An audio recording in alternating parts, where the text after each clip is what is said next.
काही वेळापूर्वी मी असेल व आमच्याबरोबर सर्व पदाधिकारी व तसाच पुणे शहराचे गटनेते व इतर काही पदाधिकारी आणि कार्यकर्त्यांबरोबर CID कार्यालयामध्ये आम्ही आलो होतो। आल्या आल्या आमच्या गाडीला आणि ठराविक पदाधिकारी सोडले तर बाकी सर्वांना गेटच्या आत यायला तशी परवानगी दिली नाही। विनंती केल्यानंतर काही लोकांना आत सोडलं। आत गेल्यानंतर ADG साहेब त्या ठिकाणी होते। गेल्या 10-15 दिवसामध्ये जी काय माझ्याकडे माहिती आलेली आहे त्याच्याचबरोबर AIBचा जो रिपोर्ट आला आणि त्या रिपोर्टमध्ये काही त्रुटी आहेत त्याचा अभ्यास आम्ही सर्वांनी मिळून त्या ठिकाणी केला होता।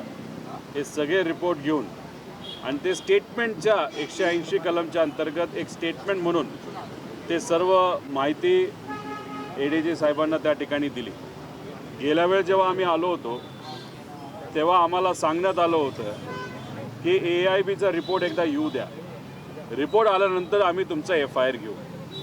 म्हणून आमची अपेक्षा होती एकदा DGCA 24 तारखेला DGCAचा एक प्रायमरी रिपोर्ट नाही पण एक स्टेटमेंट आल्यानंतर आमची अपेक्षा होती FIR होईल। ठीक आहे, FIR त्यावेळेस तुम्ही घेतला नाही। मग आमची अपेक्षा होती की आता CIDला सांगितलं AIBचा जो प्रिलिमिनरी रिपोर्ट येईल त्यानंतर आम्ही FIR घेऊ। पण आज आल्यानंतर त्यांनी आम्हाला सांगितलं प्रिलिमिनरी रिपोर्ट नाही तर फायनल रिपोर्ट जेव्हा येईल तेव्हा आम्ही FIR करू। 2023ला याच VSR कंपनीचा जेव्हा अपघात झाला होता त्याचा अजूनपर्यंत गेल्या 3 वर्षामध्ये फायनल रिपोर्ट आलेला नाही। दादांचा ॲक्सिडेंट झाल्यानंतर तुमच्या मदतीने लोकांचं प्रेशर वाढल्यानंतर DGCA आता कुठंतरी म्हणतं आहे की 2023चा अपघात जो झाला होता त्याचा आम्ही आता फायनल रिपोर्ट थोड्या दिवसात काहीतरी देऊ।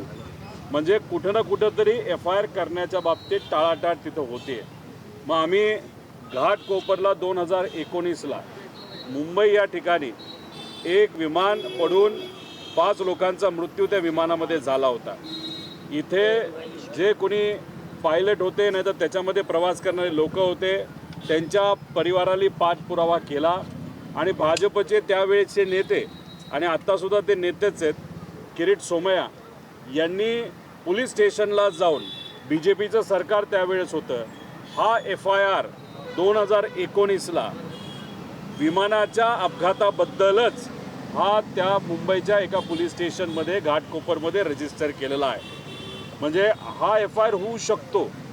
तिथंसुद्धा ॲक्सिडेंटल डेथ रिपोर्ट तर होताच, त्यानंतर हा FIR झाला। हाच आमच्या सगळ्यांचा जो अधिकार आहे हा अधिकार आम्ही कोणासाठी वापरण्याचा प्रयत्न करत होतो तर या राज्याचे एक लोकनेते मोठे नेते अजितदादा पवार यांच्यासाठी आम्ही FIR करण्यासाठी प्रयत्न करत होतो। आणि हा FIR झाला 19ला त्यांचं सरकार आणि त्यांचा एक नेता पोलीस स्टेशनला जातो म्हणून आणि आम्ही विरोधात आहोत आणि दादांसाठी आम्ही लढतोय, अजितदादांसाठी लढतोय एवढं करूनसुद्धा बोलूनसुद्धा पाठपुरावा करूनसुद्धा दादांचा FIR घेतला गेला नाही। म्हणजे कुठं ना कुठंतरी काही प्रमाणात काळं बेर आहे हे कुठंतरी आता सिद्ध होत चाललेलं आहे। काल जेव्हा VK सिंग आला 11-11:30 वाजता VK सिंग या कार्यालयामध्ये आला होता। पत्रकार इथं आले होते। पोलिसांकडनं पत्रकारांच्या प्रती फार चुकीच्या पद्धतीची वागणूक त्या ठिकाणी दिली असं आम्हाला कळालं। पत्रकारांना आत घेतलं नाही। VK सिंगची गाडी आणि त्याची सिक्युरिटीची गाडी ही आत घेण्यात आली होती। तुम्ही जर बघितलं असेल त्याची जी सिक्युरिटी आहे VK सिंगची त्यांच्याकडे AK-47 अशी बंदूक तिथं होती। आता VK सिंग आलाय कशाला तर इंटरोगेशनसाठी आलाय। कुठं आलाय? महाराष्ट्राच्या CIDच्या प्रमुख कार्यालयामध्ये आलाय। आता CIDच्या म्हणजे पोलिसांच्या प्रमुख कार्यालयामध्ये आल्यानंतर त्याच्याबरोबर AK-47 घेऊन जर तिथं गार्ड्स असतील आणि AK-47 आत घेतली गेली म्हणजे जिथं पत्रकारांना परवानगी नाही, आमच्या पदाधिकाऱ्यांना परवानगी नाही, आमच्या गाडीला परवानगी नव्हती। आता कुठेतरी आत वाद झाल्यानंतर आमची एक गाडी आत पाठवली पण तिथं VK सिंगला परवानगी दिली गेली, AK-47ला परवानगी तिथं दिली, त्याच्या गार्डला परवानगी दिली आणि मग नंतर तुम्ही बघितलं असेल येताना VK सिंग दिसला पण जाताना मात्र VK सिंग कुठे दिसला नाही. तो कुठल्या गाडीत गेला, पोलिसांच्या गाडीत गेला का, काळ्या गाडीत गेला का, मग तो तिथं असणाऱ्या जे सतर्क आपले सगळे पत्रकार आहेत त्यांना का नाही दिसला, त्याला का वाचवलं गेलं, तो पत्रकारांसमोर का नाही आला, का त्याला त्याचा चेहरा लपवायचा होता, का त्याला कुठली तरी भूमिका लपवायची होती, असे अनेक प्रश्न त्या ठिकाणी निर्माण होतात.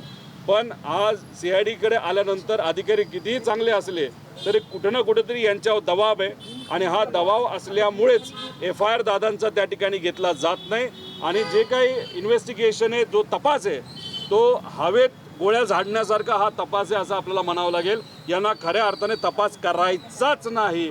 याला त्या VSRला वाचवायचे, DGCAच्या वाचवायचे आणि ह्याच्या मागे जो कर्णधार जो कुणी असेल, नाहीतर जी काही संस्था असेल, त्या लोकांना वाचवण्याचा पूर्णपणे प्रयत्न तिथं सुरू आहे.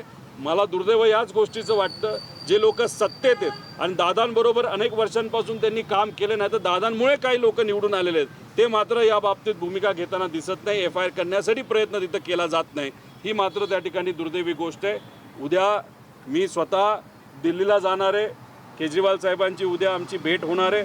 त्यानंतर इंडिया आघाडीचे जे प्रमुख पक्ष आहेत, त्याचे जे प्रमुख नेते आहेत, त्यांनासुद्धा पुढच्या 3 दिवसामध्ये आम्ही भेटून पार्लमेंटमध्ये हा विषय घेण्यात यावा. त्याच्याचबरोबर आम्ही जो मुद्दा मांडतोय त्याच्यात 11च्या अंतर्गत एन्क्वायरी सुरू आहे. कलम 12च्या अंतर्गत ती एन्क्वायरी व्हावी, ज्याच्यामध्ये एक वेगळी कमिटी फॉर्म केली जाते. बाहेरच्या काही संस्थासुद्धा आपल्याला त्या इन्व्हेस्टिगेशनसाठी घेता येतात. कलम 11मध्ये घरच्या घरी तिथं आपल्याला इन्व्हेस्टिगेशन केल्यासारखा तो विषय.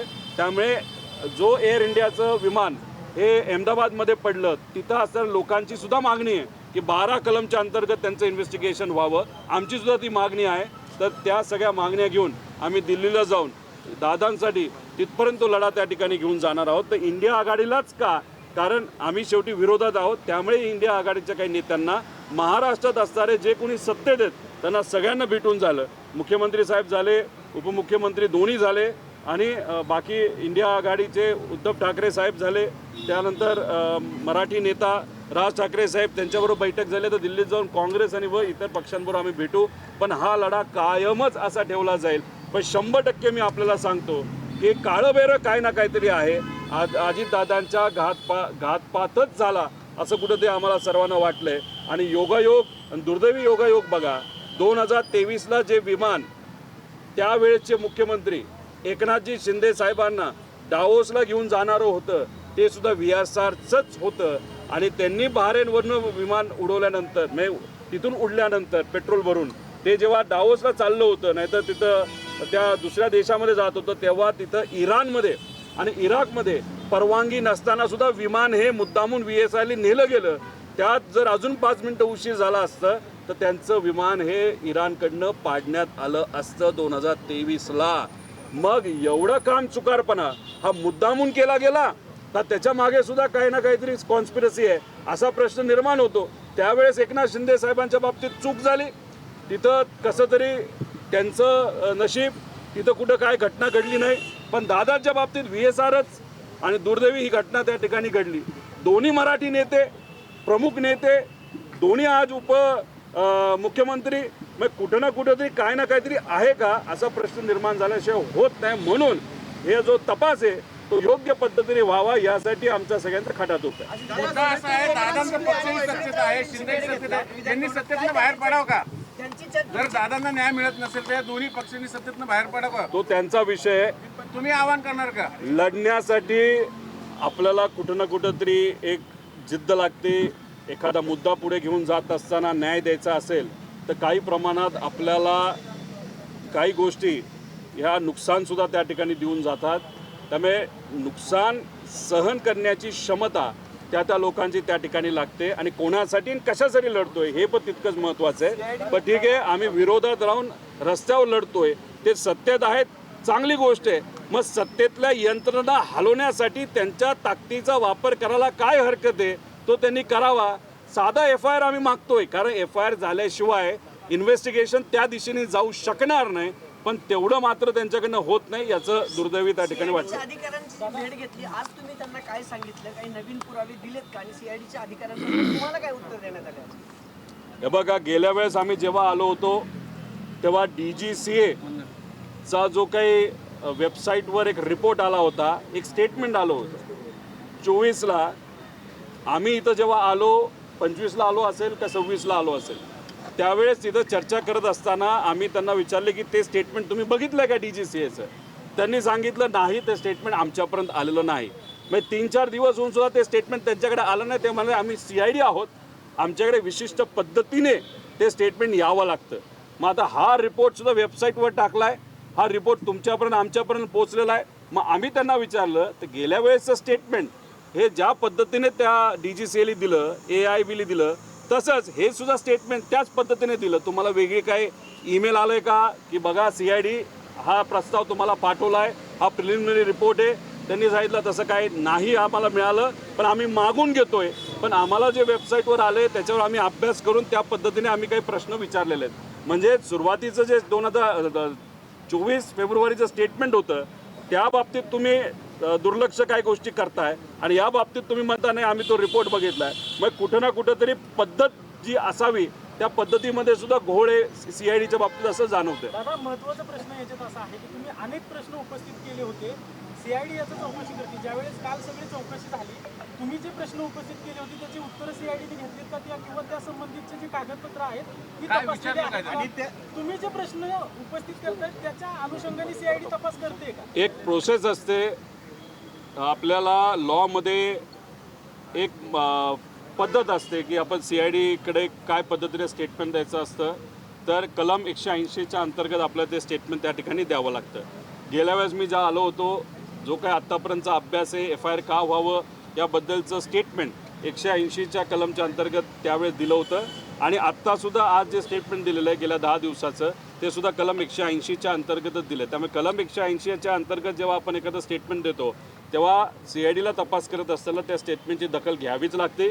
आणि जर उद्या जाऊन CBIला हा तपास दिला तर मग CBIला सुद्धा त्या गोष्टीची दखल घेतली जाईल. एक विषय सगळ्यात महत्त्वाचा असेल, CBIकडनं भेदभाव केला जाईल असं मी म्हणणार नाही, पण विषय एवढाच असतो की जेव्हा एखादा मराठी अधिकारी एका संस्थेच्या मदतीने मराठी नेत्याच्या घातपात नाही तर ॲक्सिडेंटबद्दल एखादा तपास करत असतं तेव्हा आत्मीयता त्या नेत्याकडे असल्यामुळे तो तपासामध्ये कदाचित मन लावून हा तपास त्या ठिकाणी होऊ शकतो.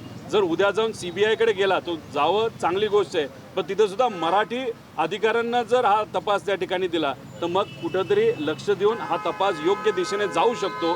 कुठे भाषिक विषय मी त्या ठिकाणी आणत नाही, फक्त एक चर्चा जी कार्यकर्त्यांमध्ये आहे ती आहे. पण सुशांत सिंगचा विषय बिहारच्या मुख्यमंत्र्यांनी CBIकडे पाठवल्यानंतर 2 दिवसात CBIने तो स्वीकारला होता.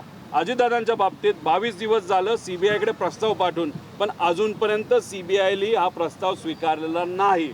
मग दादांच्या बाबतीतच अशा पद्धतीने दुय्यम भूमिका का, असा प्रश्न नक्कीच आम्हाला त्या ठिकाणी पडेल. आणि जेव्हा आम्ही मुद्दा मांडत असतो, जेव्हा आम्ही VSRच्या पाठीमागे कोण, DGCAचे कुठले अधिकारी याच्यामध्ये अडकलेले आहेत, नाहीतर चुकीच्या पद्धतीने वागतात, नाहीतर वागलेले आहेत, ही नावं जेव्हा आम्ही घेत असतो तेव्हा कुठं ना कुठंतरी या लोकांना वाचवण्याचा प्रयत्न तिथं केला जातो. नाहीतर VK सिंगला काही नावं माहिती असावीत.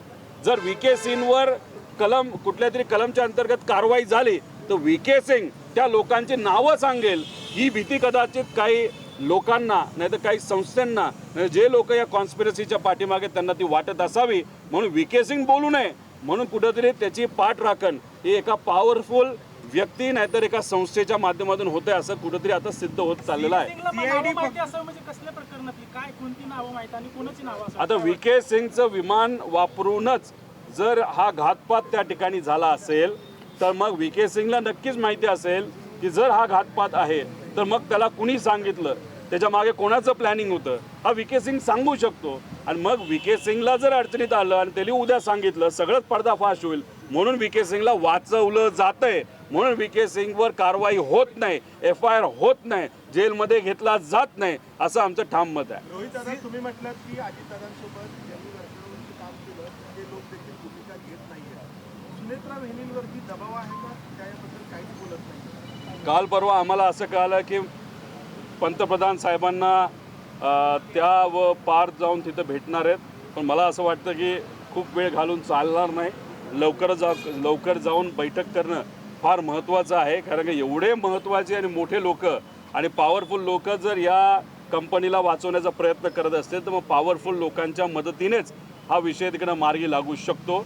त्यामुळे पंतप्रधान साहेब असतील, त्यानंतर अमित शहाजी असतील, मुख्यमंत्री तर आहेतच इन्व्हॉल्व, दोन्ही उपमुख्यमंत्री आहेतच, पण त्याच्याचबरोबर विरोधी पक्ष नेता म्हणून राहुल गांधीजींना सुद्धा मोठ्या प्रमाणात विश्वासात घ्यायची जरूरत आहे. त्यांची कमिटी आम्ही म्हणतोय त्याचे प्रमुख ते राहुल गांधीजीच तिथे झाले पाहिजे आणि पारदर्शक पद्धतीने त्या गोष्टी होणं महत्त्वाचं आहे. आम्हाला घाई याच्यासाठीच आहे, आम्ही पाठपुरावा एवढा वेळ याच्यासाठीच करतोय की कागदपत्राची पूर्तता म्हणजे कागदपत्रे जे इनकम्प्लीट आहेत, नाहीतर या सगळ्या जो काही तिथं प्लॅन झाला होता, नाहीतर कॉन्स्पिरसी झाली होती, त्या सगळ्या गोष्टीला कागदपत्राचा जो जोड द्यावा लागतो ती कागदपत्र आत्ता ऑफिसमध्ये बसून DGCA आणि VSR हे दोघं एकत्रित करतायत आणि ते व्हावं आणि त्यांना वेळ मिळावा म्हणून हा खटाटोप आणि ही एन्क्वायरी पुढे ढकलण्याचा प्रयत्न केला जातो. बोलणं झालंय का त्यांना तुम्ही अध्यक्षपद राहुल गांधीजींच्या जवळच्या गेल्या वेळेस जेव्हा गेलो होतो तेव्हा आमची भेट झाली होती. त्यांचं मत आलं होतं की 9 तारखेला जेव्हा अधिवेशन पार्लमेंट सुरू होईल त्याच्या आसपास आपण तिथं भेटूया. आता उद्या 7 तारीख आहे, 7, 8, 9 मी स्वतः दिल्लीत आहे. 10 लागले तर 10ला सुद्धा तिथं आहे. केजरीवाल साहेबांनी उद्याची वेळ दिलेली आहे. त्याच्याचबरोबर आपले SPचे जे प्रमुख आहेत अखिलेश भाई ते सुद्धा आम्हाला वेळ देणार आहेत. आम्ही तृणमूल काँग्रेस पार्टीच्या प्रमुख आमच्या ताई त्यांची सुद्धा वेळ त्या ठिकाणी मागितलेली आहे. आता कशी वेळ मिळेल त्या पद्धतीने तिथं जाऊन त्या लोकांना आम्ही भेटू. जय पवार आवाज उठवतो, जय पवार त्यांच्या इंस्टाग्रामवरनं ट्विटरवरनं आवाज उठवतो, मात्र पार्थ पवार असतील, सुनेत्रा वहिनी असतील काही ते सगळ्यांची वेगळी स्टाईल असू शकते. समजा काकी पदावर असल्यामुळे त्यांना काय गोष्टी बोलता येत नसाव्यात. आता पार्थ तसं बघितलं तर कालच खासदार झालेला आहे, त्यामुळे त्याला काही गोष्टी बोलता येत नसतील, पार्टीची जबाबदारी असेल. जय तसा राजकारणात नसल्यामुळे जसं महाराष्ट्राची सामान्य जनता राजकारणाची काही घेणं देणं नाही, ते प्रेमाने आदराने अजितदादांसाठी त्या ठिकाणी लढत आहेत. त्यामुळे जय राजकारण नसल्यामुळे त्याचं मन हे फार तसं साफ असल्यामुळे तो त्या ठिकाणी व्यक्त होत आहे. त्यामुळे सगळेच लोक आपापल्या लेवलला तिथं भूमिका मांडत असतील. काही लोक ओपनली बोलतात, काही लोक बोलू शकत नाही. आम्ही विरोधात असल्यामुळे आम्ही त्या ठिकाणी लढतो आणि आज चुकून आम्ही सत्तेत असलो तरी सत्तेला आम्ही लात मारली असती, पण दादाला न्याय देण्यासाठी प्रामाणिकपणे त्या ठिकाणी प्रयत्न केला. CID फक्त तपासात वेळ काढूपणा करते का, प्रगती काही तपासात होताना दिसत नाहीये, याबाबत 100% वेळखाऊपणा तिथं चालू आहे. पूर्वी महिनाभर ते का थांबले, AIBचा रिपोर्ट यावा म्हणून थांबले. आता AIचा रिपोर्ट जो आला आहे तो असे फालतू आलेला आहे, चिरकुट आलेला आहे, त्यात काही त्याच्यामध्ये मिळणार नाही. आता त्यांनी एन्क्वायरी सुरू केलेली आहे. आपण एन्क्वायरी करत असताना तो जो रिपोर्ट दिला आहे तो रिपोर्टच चुकला आहे असं आमचं मत आहे आणि ते आम्ही स्पष्टपणे मांडलेलं आहे. त्याच्यावर तुम्ही एन्क्वायरी करत असाल आणि परत आम्हाला सांगताय की FIR कधी केला जाईल, जेव्हा फायनल रिपोर्ट येईल. 2023चाच रिपोर्ट आत्तापर्यंत आला नाही तर फायनल रिपोर्ट दादांचा काय 2-3 वर्षांनी तुम्ही आणणार आहात. म्हणजे त्यांची कदाचित भूमिका नाही तर जे लोक या VSRला नाही तर त्या DGCAच्या अधिकाऱ्यांना नाही तर ॲरोला वाचवत आहेत, कदाचित त्यांचं असं मत असेल की लोक विसरून जातील अजितदादांना, हे प्रकरण विसरून जातील आणि सगळं थंड झाल्यानंतर मग त्या विषयाचं काय करायचं हे नंतर आपण करू. असं होत नसतं. एकनाथ शिंदे आणि तुमच्या काकींना भेटल्यात म्हणजे सुनेत्रा पवारांना, त्यांच्यासोबत काय बोलणं झालं? एकनाथ शिंदे आणि तुमची बैठक म्हणजे तुम्ही 10 ते एकनाथ शिंदे साहेबांशी बोलल्यानंतर त्यांना ह्या विषयाबद्दल बरंच काही माहीत होतं. त्यांनी सुद्धा सांगितलं की तू जे काय प्रेस कॉन्फरन्सेस घेतोय ते आमची लोकं आणि मी सुद्धा जेव्हा केव्हा वेळ मिळेल तेव्हा ते सगळं लक्ष देऊन आहे. दादांना न्याय मिळाला पाहिजे अशी त्यांची तिथं भूमिका आहे. काकींना भेटल्यानंतर काकींना फक्त आम्ही अपडेट दिलं की काय करणार आहोत, कसं करणार आहोत, कारण बाकी गोष्टी त्यांना तशा माहितीच असतील. आणि मग दिल्लीला उद्यापासून जाणार आहे, दिल्लीला जाऊन नेत्यांना भेटणार आहे असं काकींना तिथं सांगितलं. अशा प्रकारची चर्चा या 2 नेत्यांबरोबर आज झाली. काही दिवसांपूर्वी मुख्यमंत्र्यांबरोबर सुद्धा अशाच पद्धतीने चर्चा झाली. त्याच्याचबरोबर विनंती अशी होती की स्मारक बांधत असताना देवगिरीला ते स्मारक मानण्यात यावं आणि पुणे जिल्ह्याचे अनेक वर्ष पालकमंत्री दादा राहिल्यामुळे इथं जे मोठे 3 मजली रस्ते जे या शहरामध्ये बांधले जातात आणि रिंग रोड याला नाव अजितदादांचं त्या ठिकाणी देण्यात यावं. आमची अपेक्षा होती की आज जेव्हा बजेट सादर केलं जाईल तेव्हा कुठं स्मारक केलं जाणार आहे, कसं केलं जाणार आहे याबद्दल थोडी स्पष्टता पाहिजे होती आणि या रिंग रोडच्या नावाबद्दल, एअरपोर्टच्या नावाबद्दल काय करणार आहेत हे सुद्धा कुठं ना कुठेतरी त्या ठिकाणी सांगायला पाहिजे होतं असं आम्हाला वाटतं. झाडाचा विषय कळला, उभ्या महाराष्ट्राला अजून ते झाड दिसलं नाही, तिथे ऍक्सिडेंट, जिथे विमान आदळलं असं AIB रिपोर्ट सांगतोय. CID तर सापडलं की नाही? थातूर मातूर रिपोर्ट आहे. CIDला सुद्धा तेच प्रश्न त्या ठिकाणी पडलेले आहेत. CIDला सुद्धा तेच आम्ही सांगतोय. AIB तिथे येते आणि म्हणते की झाडाला धडकून विमान पडलं. अरे पण त्या हाईटला तिथं झाड होतं का? तिथं जी होती ती सगळी झुडपं होती आणि काही एक झाड नाही. त्यांनी लिहिले अनेक ट्रीज, मेनी ट्रीज, म्हणजे अनेक झाडं तिथं होती. आता लोकच म्हणायला लागले की तिथं झाडं नाहीत, काय नाहीत. आणि दुसरं जे बँक झालं, म्हणजे जेव्हा लेफ्ट विंग खाली येतं तेव्हा लेफ्ट बँक म्हणतो आपण, आणि राईट विंग खाली असतं तेव्हा राईट बँक म्हणतो. ह्यांनी सांगितलं रिपोर्टमध्ये राईट बँक झालं, म्हणजे राईट साईडला वळलं. अरे बाबा, दुनियाला माहिती ते लेफ्ट साईडला वळलंय, लेफ्ट बँक झालंय, रिपोर्टमध्ये राईट बँक म्हणता. म्हणजे हे टेक्निकल विषय जे महत्त्वाचे आहेत त्या विषयामध्ये त्यांच्याकडनं जर काम चुकारपणा होत असेल, नाही तर मुद्दामून खोटं रिपोर्ट आणि सगळ्यांचं लक्ष या खोट्या रिपोर्टकडे असावं आणि टाइमपास त्या ठिकाणी व्हावा, अशी भूमिका जर DGCAची असेल, मंत्र्याची असेल, नाहीतर या छुपा हात या सगळ्या प्रकरणाच्या मागे ज्या व्यक्तीचा, पॉवरफुल व्यक्तीचा आहे, त्याला जर वाटत असेल तर ते स्वप्नात आहेत. मराठी माणसं म्हणून या मराठी नेत्यासाठी, या महाराष्ट्राच्या लोकनेत्यासाठी त्याला न्याय जोपर्यंत मिळत नाही तोपर्यंत आम्ही आमचा लढा असाच कायम ठेवू. सर हिंदी आप CID ऑफिस में आए, आप क्या कहेंगे? बजेट संबंधात 2 लाखाची हे दिली. CID त्यांचं आदरातिथ्य त्या ठिकाणी केलेलं आहे. चहा दिला, बिस्किट दिलं, जेवण दिलं, सगळंच दिलं. संध्याकाळच्या वेळेस कदाचित 7 जी मॅच सुरू झाली होती, पहिले 30 मिनटं 35 मिनटं त्यांनी मॅच सुद्धा बघितली असं आम्हाला कळालं. येताना ते आपल्याला दिसले, कुठल्या गाडीतून आले, त्यांच्याबरोबर AK-47 घेऊन त्यांची सिक्युरिटी सुद्धा आली. म्हणजे मीडियाला बाहेर ठेवलं, साध्या लोकांना बाहेर ठेवलं.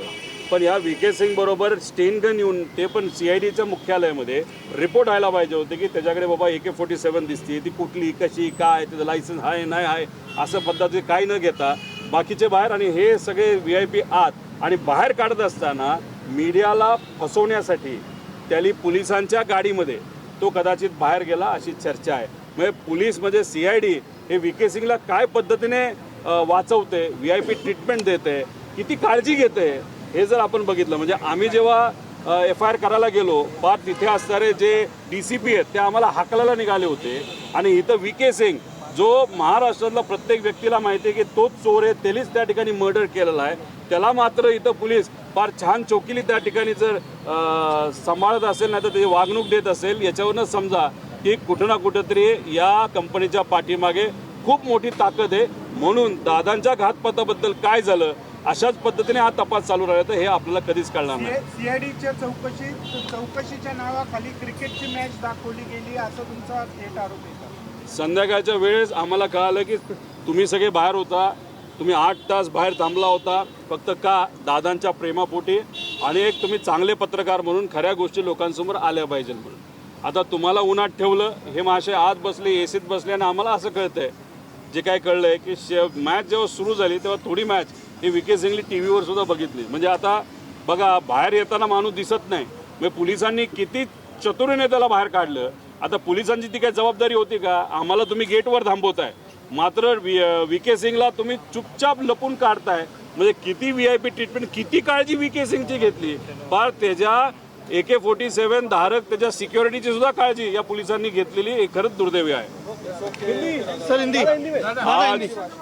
दादा, कर्जमाफी 2 लाखाची कर्जमाफी जाहीर केली बजेटमध्ये. पात्र शेतकऱ्यांना 2025 पर्यंत तुम्ही स्वागत करता, विरोध करता काय?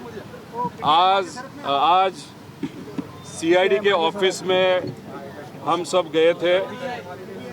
कुछ दिन पहले CID के ऑफिस में जाके वो जो सब अधिकारी, उनको हमने विनती की थी कि हमारा FIR आप ले लो. उन्होंने FIR नहीं लिया था. उन्होंने उस टाइम बोलते वक्त कहा था कि AIB का रिपोर्ट आने दो, फिर हम FIR करेंगे. AIB का रिपोर्ट 3 दिन पहले आया, 4 दिन पहले आया, 4 दिन तक कुछ भी FIR नहीं हुआ. तो आज CID से मिलके उनको पूछना था कि ठीक है, आपने उस टाइम नहीं लिया, अभी AIB का प्रिलिमिनरी रिपोर्ट आया तो अभी आप हमारा FIR ले लो. उसके लिए भी अनफॉर्चुनेटली आज उन्होंने ना कहा. अभी ये देखो, मेरे हाथ में जो FIR है, 2019 को मुंबई में घाटकोपर में एक बीच क्राफ्ट 200 नाम का एक एयरक्राफ्ट क्रैश होके उसमें 5-6 जन का मृत्यु हुआ. अभी वहाँ पे जो मिले काय नाव ते किरीट सोमय्या, ये जो बीजेपी के नेता है, तब बीजेपी का सरकार इस राज्य में था। किरीट सोमय्या वहाँ पे पुलिस स्टेशन गए, पुलिसों को वहाँ पे फोर्स किया और फोर्स करने के बाद सबके ऊपर वहाँ पे एफआईआर हुआ। हमारा यही कहना है ना, इतना बड़ा नेता महाराष्ट्र का अगर एक्सीडेंट में वहाँ पे गुजर जाता है तो उनका ये बारे में एफआईआर करना बहुत इम्पोर्टेंट है। अगर उनके बारे में आप एफआईआर नहीं कर रहे हो तो यहाँ पे एक केस में अलग न्याय और हमारे अजीत दादा के केस में जो महाराष्ट्र का बहुत बड़ा नेता था, लोक नेता था, उनके बारे में अलग न्याय, ये क्यों? इसके बारे में वो उत्तर नहीं दे पाए। उसी के साथ कल वीके सिंह यहाँ पे आया था। जब वो आया था तब उसके साथ उसकी प्राइवेट सिक्योरिटी थी या गवर्नमेंट की थी, वो मुझे नहीं मालूम, लेकिन उस सिक्योरिटी के पास AK-47 था। अभी AK-47 के जो सिक्योरिटी वाले थे, वीके सिंह और उसके 3-4 गाड़ियाँ वो अंदर भेज दी गई, लेकिन यहाँ के जो पत्रकार हैं उनको ट्रीट पुलिस ने वहाँ पे किया, उनको अंदर भेजा नहीं, उनको 8 घंटा यहाँ पे धूप में रखाया और ये वीके सिंह अंदर जाके कॉफ़ी दिया, चाय दिया, उसके शायद सिक्योरिटी को भी उन्होंने चाय दिया था, गाड़ी अंदर लेके गए थे और शायद 1-2 घंटा सिर्फ इंक्वायरी हुआ होगा, 8 घंटा सिर्फ दिखाने के लिए था। अंदर AC में बैठ के वो सिर्फ मस्ती कर रहा था, ऐसे हम सबको लगता है। अभी एक ऐसा बंदा CID मतलब महाराष्ट्र का जो क्राइम ब्रांच है, वहाँ पे अगर AK-47 लेके सिक्योरिटी के साथ वहाँ पे आता है तो क्या संजय देना चाहता है कि वो CID से बढ़कर है, महाराष्ट्र की सिक्योरिटी से बढ़कर है? क्यों इतनी VIP ट्रीटमेंट वीके सिंह को वहाँ पे दी जा रही है? उसी के साथ अगर आप देखो, आते वक्त वो हमको दिखे, जाते वक्त नहीं दिखे। वहाँ पे यहाँ पे पत्रकार रुके थे, लेकिन जब वीके सिंह बाहर आने का टाइम हो गया था वो किसी को भी नहीं दिखा, जिसका कारण शायद लोगों के मन में जो रियल है कि पुलिस के गाड़ी में उसको बाहर निकाला गया था। तो अभी ये चीज़, अगर ये जो क्राइम करने वाला व्यक्ति एकनाथ शिंदे साहब के बारे में भी अगर 2023 के उनका जो प्लेन था जो ज्यूरिक जाने वाला था, उस टाइम वो मिडिल ईस्ट जाने के बाद वहाँ पे फ्यूलिंग होने के बाद बहरीन से जब निकला, तब ईरान में जब वो गया था, तब ईरान के गवर्नमेंट ने कहा था कि आपने परमिशन नहीं ली, हमारे एरिया में कैसे आप आ सकते? वैसे इराक ने भी वहाँ पे कहा था। मतलब वहाँ पे भी अगर 5 मिनट का डिले होता तो एकनाथ शिंदे जी का प्लेन भी वहाँ पे डाउन हो जाता। अभी उस टाइम कंपनी कौन सी थी? तो VSR थी। कंपनी का मालिक कौन था? VSR था। नेता कौन था? महाराष्ट्र का बहुत बड़ा नेता मुख्यमंत्री थे। अभी देखो अजीत दादा के केस में अनफॉर्चुनेटली एक्सीडेंट होके वो हमारे साथ नहीं रहे, लेकिन कंपनी कौन सी थी? VSR थी। मालिक कौन था? वीके सिंह था। तो ये कोइंसिडेंस हो सकता है या जानबूझ के एकनाथ शिंदे साहब के टाइम में भी कुछ और प्लान था। तो ये तब तक नहीं पता चलेगा जब तक वीके सिंह को जेल में नहीं डाला जाता, प्रॉपर इंक्वायरी नहीं होती। इसलिए FIR करते वक्त एक तो VSR के ऊपर, DGCA के जो अधिकारी है जो वीके सिंह को मदद करते हैं उनके ऊपर, एरो नाम की कंपनी, और VIP एक हाथ अगर प्रवास कर रहा है या फ्लाइंग कर रहा है महाराष्ट्र से, तो महाराष्ट्र के कुछ अधिकारी जिम्मेदारी होती है उनकी कि वो सेफ है कि अनसेफ है प्लेन देखने की। तो वो जो अधिकारी है जो ग्रुप में है एरो के, उनके ऊपर, और एक ऐसा व्यक्ति जो अननेम्ड है, ऐसा व्यक्ति जो इस कॉन्स्पिरेसी के पीछे, इनके खिलाफ आप FIR करो, ये हमारी मांग है। लेकिन अभी तक अनफॉर्चुनेटली हमारा FIR लिया नहीं गया।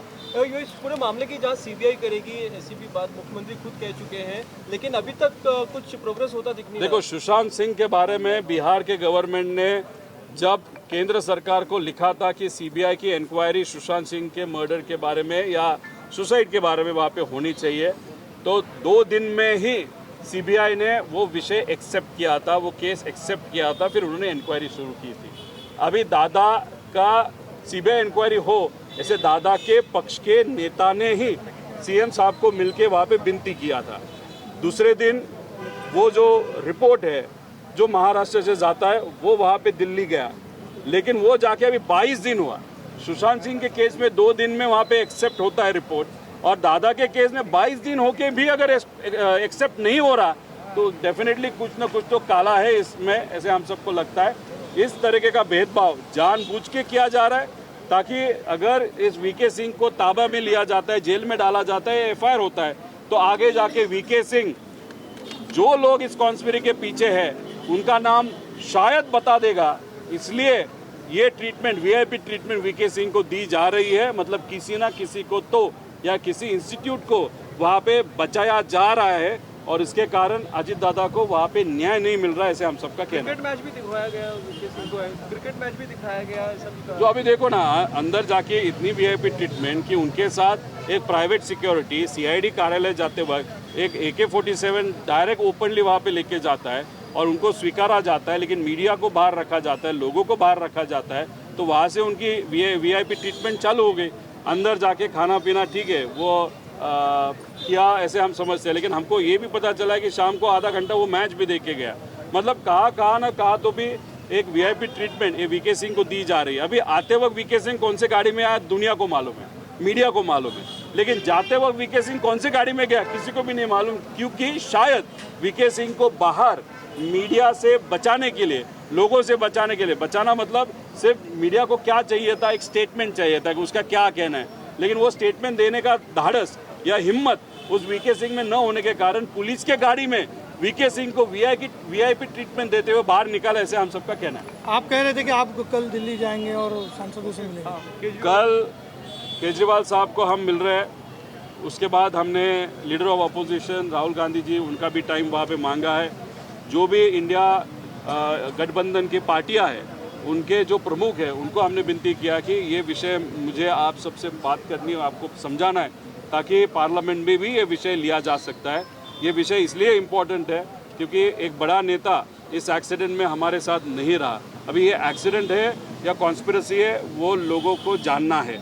इसलिए ये इन्वेस्टिगेशन प्लेनली, सिंपली और क्लियरली और ट्रांसपेरेंटली होने की वहाँ पे ज़रूरत है। उसी के साथ कलम 12 जो है, मतलब रूल 12, उसके अंडर ये इन्वेस्टिगेशन होना चाहिए। हमारी मांगनी है तो हाँ, ये हमारी मांगनी है, क्योंकि वहाँ पे एक अलग कमेटी फॉर्म किया जाता है, उनको बहुत ज़्यादा अधिकार होते हैं। ये कलम 11 मतलब रूल 11 के अंदर सब अधिकार ये DGCA को वहाँ पे होते हैं, तो वहाँ पे इन्फ्लुएंस हो सकता है। और ये मांगनी हमारे साथ एयर इंडिया का जो फ्लाइट अहमदाबाद में वहाँ पे क्रैश हुआ था, वो जो पायलट एसोसिएशन है, 5000 लोगों की पायलट एसोसिएशन, उनकी भी ये मांगनी है कि अहमदाबाद का एक्सीडेंट का अंडर रूल 12 हो। हमारी भी मांगनी है। ये सब विषय लेके हम ये बड़े पार्टियों के नेताओं को वहाँ जाके मिलेंगे।